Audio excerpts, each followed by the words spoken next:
34 bodies. That was the number buried beneath the Prescott house along Maine's storm-beaten coast. To sailors who stumbled upon it, the boarding house was a beacon of warmth, candles burning in the windows, fires waiting inside, and two identical sisters, Elenina and Margaret Prescott, offering rest to weary men of the sea. But what appeared to be kindness was something else entirely. Guests entered, beds were prepared, lullabies whispered through the halls. Yet by dawn, bunks stood empty, ships waiting for men who never returned. When authorities finally investigated, the discovery was staggering. Beneath the very beams of the house, the earth was layered with offerings, human offerings. The story of the Prescott sisters is not just a tale of murder. It is a record of ritual, secrecy, and a house that refused to die even when boarded shut. The evidence they left behind, rules written in a hidden ledger, tokens of the dead catalogued by the sheriff, the scent of lavender that never seemed to fade, suggests something more than simple crime. This is the story of a boarding house that became a mouth, of sisters who perfected the art of disappearance, and of a town that chose silence over truth. If you're drawn to forgotten histories and stories left in shadows, make sure to subscribe. More tales like this one wait in the dark. The Prescott house stood along a windswept lane overlooking the sea. To those who approached from the water, it appeared as a landmark of comfort. The windows glowed even in storm season. The fire never seemed to go out. Travelers arriving at its door were met by the twin sisters. They were precise in their manners, dressed alike, and spoke with calm voices. To many, their presence seemed reassuring. The boarding house developed a reputation as a place of rest. Weary sailors who had been battered by waves or long voyages trusted it. Some townsfolk said the house was blessed. Others claimed it carried an unnatural stillness, a sense that it was listening.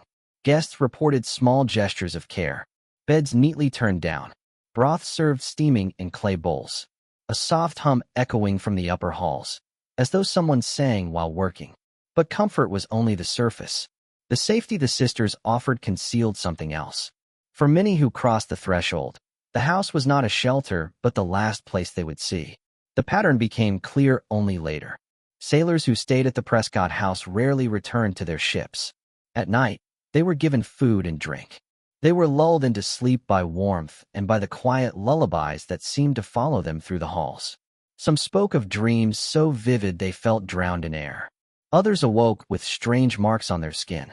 By dawn, their bunks were empty. Their ships remained in the harbor, waiting. Their names were spoken no more. When suspicion finally turned toward the house, the discovery was grim. Beneath the foundation lay 34 bodies, layered into the soil as though the earth had been carefully fed. This was not chaos. It was order. The disappearances had been methodical, concealed beneath rituals of care. What the sisters offered, warmth, rest, and song, was not kindness. It was preparation. The house had become a mouth, and the guests were its offerings. The sheriff who entered the house chose not to speak the names of the dead. In his view, names did not serve the silence that the ground had already claimed. Instead, he focused on what could be cataloged. Small objects found with the bodies were gathered as evidence. A brass button pressed with the shape of an anchor. A folded square of oilcloth, creased as though carried in a pocket for years. A book with no words written inside. Only the corners bent as though someone had turned them again and again. These tokens were presented to families. When touched, recognition was immediate. They spoke louder than words. The sheriff recorded each item, but beyond that, the town avoided details. For most, it was easier to believe that the sea had taken its share. The thought that a house had consumed men was not one they wished to accept. But the objects remained. Small pieces of evidence that connected the living to the dead. Even after the discovery, the house did not lose its presence. A man from away offered to purchase the Prescott house. His plan was to dismantle it, plank by plank, and transport it south. There, it would become a museum, a warning preserved in wood. The widow of the Prescott family refused. "You can move wood," she said, "but you cannot move what wood remembers." Her words proved true. Though boarded shut, the house did not grow silent. Sailors passing along the lane reported strange occurrences. Candles flickered inside rooms where no flame was lit. Windows fogged as though with breath, though no one entered. At night, faint voices drifted into the air. Two women speaking softly, discussing household tasks, as if preparing beds for guests who would never leave. The structure stood, waiting, not in ruin, but in memory. Among the belongings left behind, one discovery stood apart.